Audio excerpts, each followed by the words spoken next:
Hey, all my Cancer friends, welcome to my YouTube channel. My name is Teri Hunter. I'm an intuitive astrologer, and I'm here today with your August 2024 monthly horoscope. These horoscopes are based on whole sign Western astrology. So when I'm talking about Gemini, I'm talking about Gemini rising being the first house and dictating the landscape of the chart. This is also applicable to Gemini sun and Gemini moon. And if you have 3 or more planets in Gemini, this is applicable for you as well. When I talk about a time and a day, I'm referring to the Pacific time zone. So please adjust for your location. And I will tell you verbally what the houses are because the wheel will move as we go through the month. So we start off Cancer with some pretty significant activity happening in your 12th house. The 12th house is a house that is a very private house. It's a house where we sleep, where we dream, where we spend time alone in solitude. And yet for you, it is the sign of Gemini, which is a very social sign. So there's sort of an opposition here in its natural energy and then how it plays out for you in particular. We see that Jupiter has moved into your 12th house. This is a year-long transit, and now Mars is here approaching Jupiter on the first day of the month. This is a pretty significant energy because Mars rules anger and frustration. It rules resentment. It rules sort of a harsh energy. It's often the first adjective is the warrior. We have Jupiter, who is in what they call detriment. It is when it's in its furthest sign from its rulership. And I believe that Jupiter, being a natural international traveler, gets its most benefit from its opposition or being in its detriment because it gets to learn the most. But here we see Jupiter representing expansion and in many ways faith. Which is a natural component of the 12th house. It's a connection to the divine when the soul finishes the human experience and ultimately transitions over. So here we're going to see sort of this you could have a lot of thoughts, a lot of activity involving either your siblings or people that you interact with on a daily basis, your teammates, your workmates, the people on the roadways, and you could see yourself feeling a sense of deja vu. I say this because we see Jupiter is making a square and a half to Pluto, and Pluto is playing a big part of the orchestra in the background of this month. It is calling forth transformation, regardless of our comfort level. Currently, for you, Aquarius is your 8th house, which is a house of transformation. It's also a house where we can experience a bit of dominance, power, and control on either side. Either we assert that power and control or we receive it. And Aquarius by nature is a very individualistic, rebellious sign. So you're having sort of an opposition going on, or I should say a square and a half. It's a tension plus it's a tension plus. That's the way I want to put it. But it feels as if it's not coming into my direct consciousness. It feels as if it's coming, bubbling up from somewhere underneath, and I don't know why I'm feeling it. And it's creating frustration and anger. We see Mars is here. In conjunction with Jupiter, and Jupiter is starting a square at the beginning of the month with Saturn. And as Saturn retrogrades and Jupiter moves forward, this square will get tighter.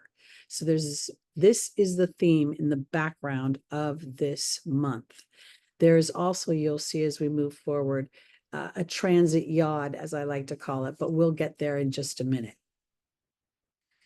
We also see that Mercury is in Virgo, and Virgo is your 3rd house. Mercury is not only in its rulership in Virgo, but it's also in its exaltation. So it's actually very extra special, powerful in Virgo rather than Gemini, but it is making a challenging aspect to Mars. So you could find that your siblings are or your teammates or your workmates or your community, your neighborhood, the third house of Gemini naturally rules our everyday activities and communications, the way we think, the way we speak, the way we behave, the way we respond, because it moves very quickly. So there's a square here between Mars and Mercury, and Mercury is stationing to go retrograde in a few days. It will get as far as 4 degrees. So the square is tense, but it's on the softer side of tense. But when we add in the square and a half to Jupiter and Pluto and Mars's growing conjunction, this actually amplifies this energy and makes it a little bit more tense. So there'll be this feeling of almost like something's repeating itself, as if, haven't I been down this road before? Why do I feel this way? I thought I'd gotten over this. Why is this being expected of me? I thought I made myself clear. It's very interesting how, and it's all sitting underneath in it doesn't feel like I can actually connect the dots to everything. It feels like a growing frustration that I can't quite put my finger on. And we see this, I think, evidenced by the moon here. Now, the moon is going to be moving through your first house through this first day of the month. But here at 12 o'clock, it's at 8 degrees in an exact T-square to the nodes, with the moon being the focus. So this is really sort of tasking Cancer to go into an energy that is truly self-healing, that is truly self-nurturing, that is connecting to a deeper part of your inner knowing, to use the maternal energy, the feminine energy, in a receptive way, to start to practice that with consciousness. Because the square and the T-square, with the moon being the focus, is the nodes. This is habitual way of being, a habitual way of feeling, which is to acquiesce or to forego or sacrifice for the family. And here up in the 10th house of Aries, you're being offered an opportunity to individualize yourself and to stand with a bit of leadership and assert your own ambitions forward. And that very well could serve not only you, but also your fourth house energies, because Libra is all about creating balance and creating harmony and creating a sense of serenity and diplomacy. So the natural balance of those that need us and what we need for ourselves is a natural energy of Libra.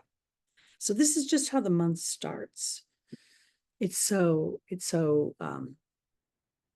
powerful to me. Now let's go to the fourth, where it's going to be an action-packed day.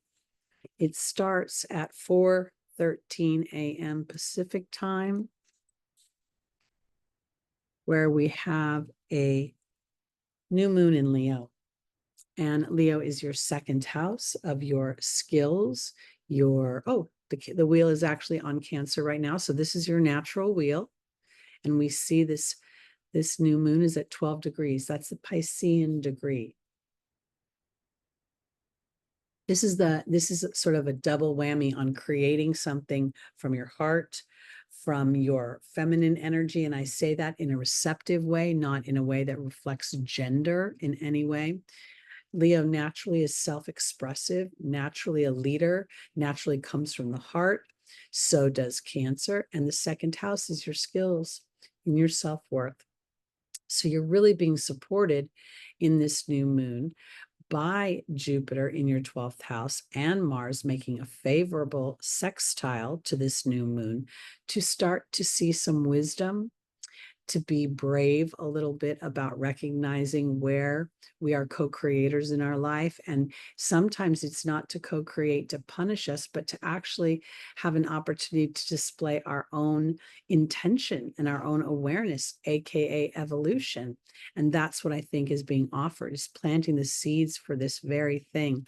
We see this nice trine over here to the North Node up here in your 10th house, which is giving you an opportunity to plant the seeds for people to see you open up to your own individuality, to your own sense of adventure, to your own skills and prowess. The 10th house is naturally a house where we have the athlete, we have the person who knows and practices and explores the use of the physical. And so that's what's going on. Sorry, Lucky's making little noises under my desk. Got me, I couldn't hear where he was coming from. Okay, the other thing that's going on is Mercury is retrograding and Venus is going to move into Virgo. So I'm actually going to go now to 10 p.m.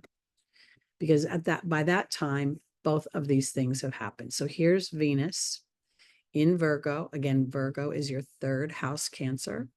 There is Mercury has now stationed at 4 degrees, and it's going to start to move this direction. Now, let me just click on Pluto real quickly. Pluto is making a quincunx to Venus. And Venus and Neptune are in a quincunx. This is that transit yacht I was talking about. Now, late in July, Mercury had this quincunx. The quincunx is sort of this blind spot where the planets don't really see what's going on. There's no direct correlation to how things are playing out. And for me, this is very much sort of looking at Virgo, how you're being the Virgo house for my Cancers. This is how are you thinking? How are you processing? How are you analyzing? What are you enslaving yourself to that, doesn't serve you? And how is that affecting potentially your stress level, your physical health, your sense of vitality? The yods are known as the finger of God, and the point, the apex, is the focus. So here we see that the focus is my self-worth, my skills, my money, my partnerships. Mercury was already there. How I think, how I speak, how I interact every day. Does my verbiage match what I want to experience, or does it tether me to what I'm enslaved to, what I feel obligated to? And Mercury is going to go over this point 3 times. First in direct, then retrograde, and then direct again. Venus now, the conversation is about my self-worth. As Venus enters Virgo, she's very much thinking about how to apply her skills in her everyday life, and if she can make money, and if any of that is viable. And the things that are causing her caution are the underbelly. Am I a dreamer? That would be Neptune over here. Am I being unrealistic in what I want? Will other people purchase my things or like my services? Am I capable enough? Am I pretty enough? Am I strong enough? Pluto rules that deep underbelly of where our fears lie. Pluto rules criminal behavior, and criminals can be very manipulative because they know how to prey on fear. And this yod could potentially, in retrograde, be bringing up some fears. Aquarius is your 8th house. Again, that's a place where the phoenix rises, where we experience birth and death and rebirth.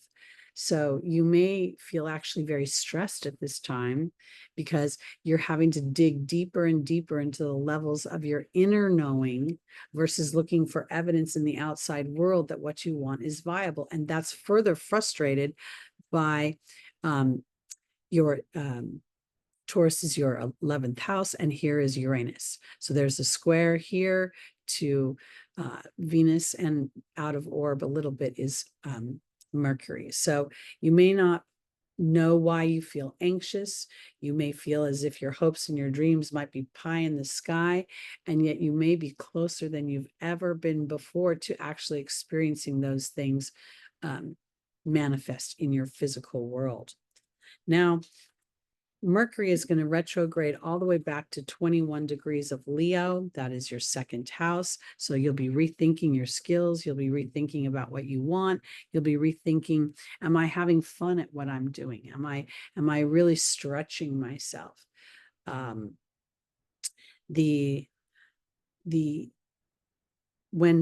on the day that Mercury moves back into Leo, it's going to be August 14th. And I think that's a fairly pivotal day for a couple reasons.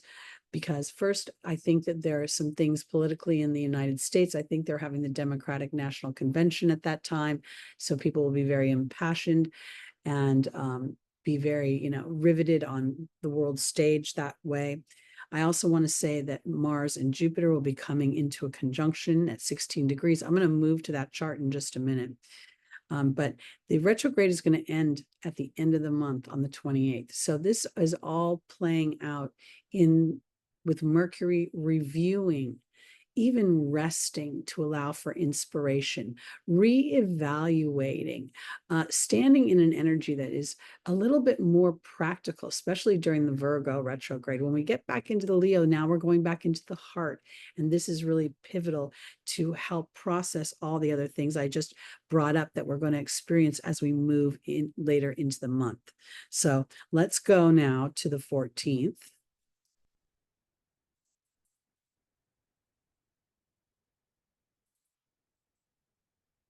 And I'm going to move back to 12 p.m. just because that's kind of a general time. Now we see that Jupiter and Mars are in an exact conjunction within minutes of one another. This is a very polarizing energy. For you personally, again, this is going to very much potentially bring up your beliefs, any angers, frustrations you have. The moon, which rules you, Cancer, is in your 11th. Sagittarius is your 6th house in your work sector, but also your mental sector, and maybe even wanting to go different directions, in the way you're thinking emotionally and spiritually. We've got that 17th degree is the Leo degree. That Leo is your 2nd house, where we're experiencing Mercury's retrograde, just about to move back in there. I want to offer this as well, because in addition to your own internal things that are coming up, the world at large, people are going to be very impassioned. And because Gemini rules the neighborhood, it rules our everyday activities. It naturally rules our work, our siblings, the school bus line, the Costco's, the market, all those errands that we run. I would be very mindful of people who just aren't quite aware of the stars and are in a reactionary way versus an intentional way. People will be very passionate about their beliefs, and this could come in the form of many things, but I think we know, without having to say it, what that will be most applicable to. At the same time as this conjunction, which is very, very strong, Jupiter is expanding. Mars has a tendency to be blunt and to the point, and where we see that anger, that frustration, these almost explosions of energy. You can think of an athlete as he explodes off the line, a tackle or something. But we also see there's a square to Venus here, and she just happens to be at the 11th degree. Again, in your 3rd house of how you think, and she's at the degree of thought. The 11th degree is the master number of thought. There's this, again, emotional opposition and this blind side happening from Pluto. I shouldn't call it a blind side. I should call it a square and a half. It's like a tension on, it's like, I kind of want to put it this way. It feels like the square part of it is something I'm semi-familiar with, and the half square that's added onto it is something I have no idea what's going on in the background. Like it's like a piece of the puzzle is missing, and it creates even more tension and frustration. We see that Saturn is retrograde. This is a very powerfully challenging time. With awareness, you may feel reactions and not act them out, which will be a demonstration of your own evolution. But I can't guarantee you won't feel anything. With Jupiter in the mix back there, a lot's going on. And this is, again, at sort of this things that hit Cancer behind the scenes, this sort of place. You may feel extra invisible. Your kids, your family may be just running you ragged without realizing it. We're in midsummer. Maybe there's things getting back to school, things that are going on, but it's super stressful. Okay. Now let's go to the 19th, where we're going to have a full moon in Aquarius. And that happens at 11:25 a.m.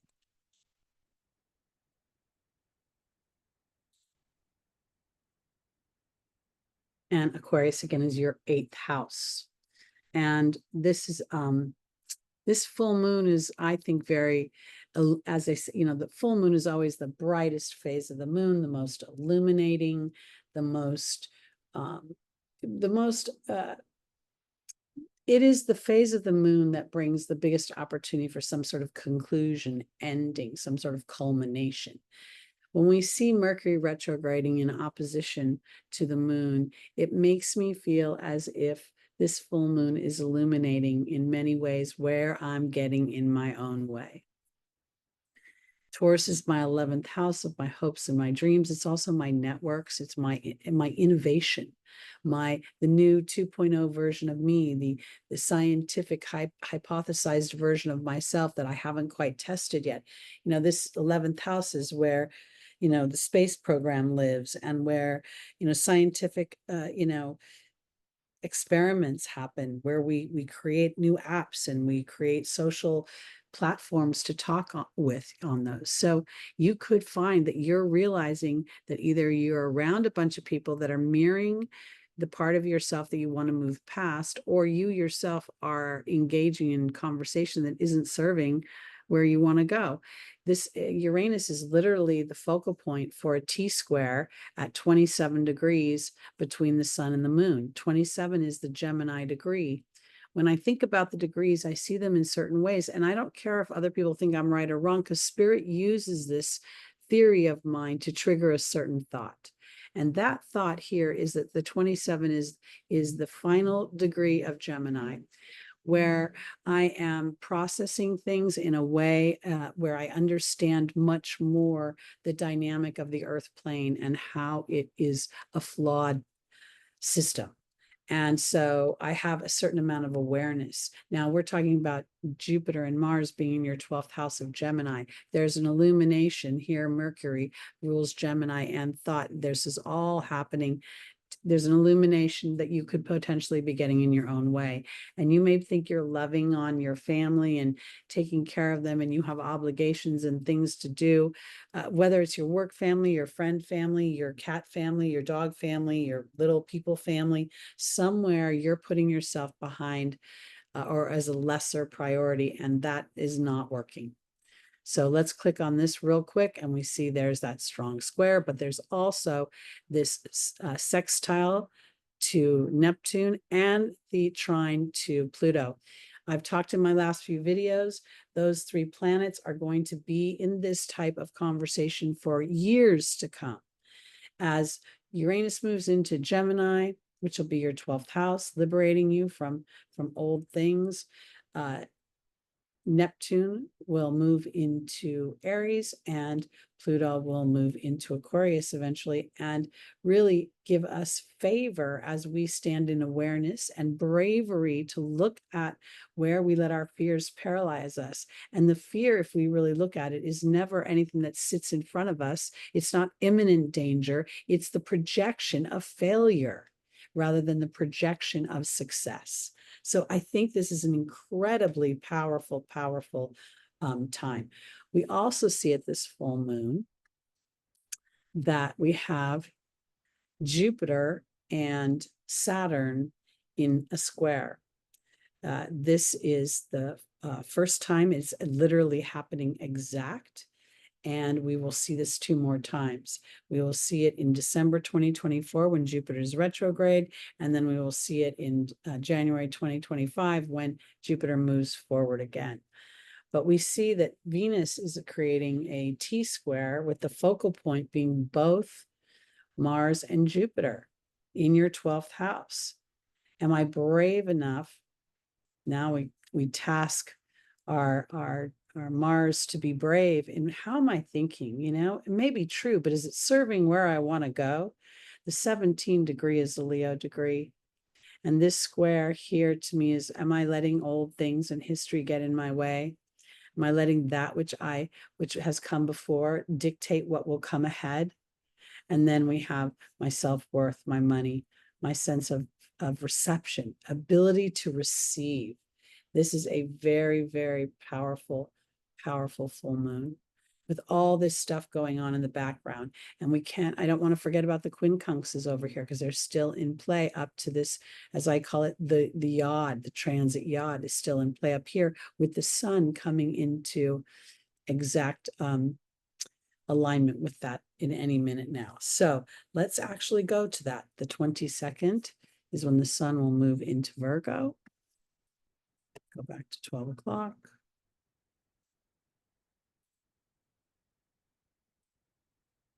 Now we see, first we had Mercury go through this spot where it crossed into this potential yod energy.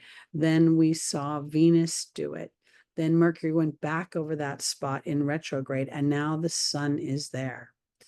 This is very much visiting how my ambition, my self-worth, and my self-talk. The sun representing my ambition, Mercury representing my self-talk, and then Venus's transit was representing my self-worth. And at this moment, you are being called upon by some unknown yearning to step into a vibration that is less about how the mind processes and more about how the heart and the inner knowing is your deeper, deeper truth. And while there is a square here to Uranus, I think this is very much because you could potentially say, is this realistic? Will this, am I being crazy? If I just tell the universe I want this, how can it really happen? And the key to that is to understand that the wobble that you have in belief is also part of the co-creation. And the more you step into the inner knowing of certainty and faith versus wishing and hoping, you will stand in alignment, and the laws of the universe will draw to you and bring to you everything you want to experience. And Cancer, you are really predisposed to receive that.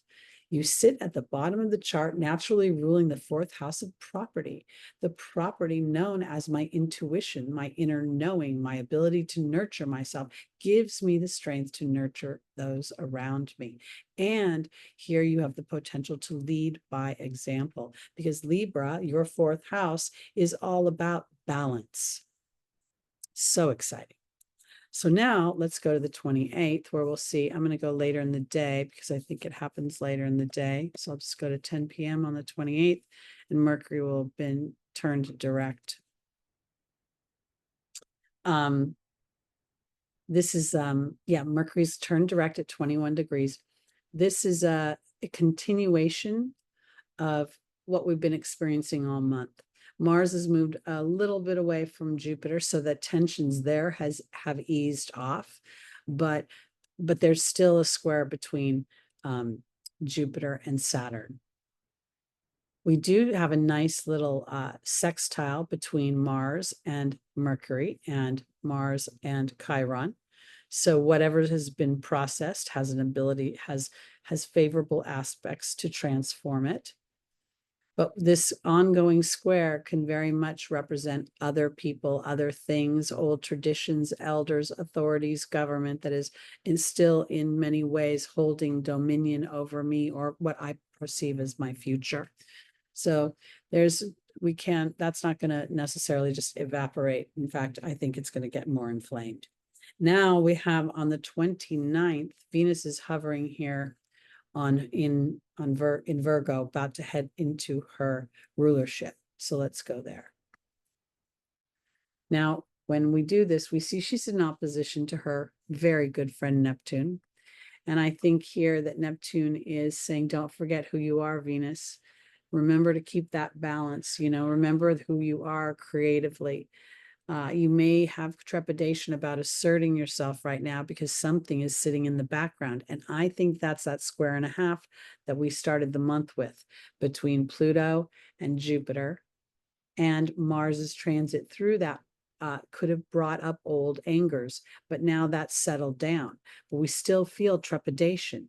And yet, as you assert yourself in an innovative way, in an unexpected yet revolutionary way, you could find things really starting to work out, because we see favor here. We see great favor being offered by Pluto. People forget that Pluto really rules billionaires and great accomplishment and great power, and it's offered in balance once we've kind of walked walked through the ashes and risen above them. I also want to point out that Venus is starting a conjunction with the supergalactic center. That is a point at 2 degrees, 22 minutes of Libra. And we're going to go here to the 30th. Oh, no, here, no, yeah, to the 30th, where she'll be. There we go. She will have just started her exact conjunction with the supergalactic center. Now, this is significant because we look at Libra and we think of Libra as a sign of partnership and of marriage, and in many ways, cooperation, acquiescing to the partner, for the greater good. And yet, the supergalactic center being located, I'm sorry, the supergalactic center being located in the sign of Libra is significant about relationship, because it's where we have an opportunity to really nurture the relationship with self, so that we see ourselves as source energy and an ability to co-create with the universe. And we bring that into our partnerships, which deepens those partnerships. It enriches those partnerships, because the partnerships are now an invitation rather than an expectation. And I think that's important.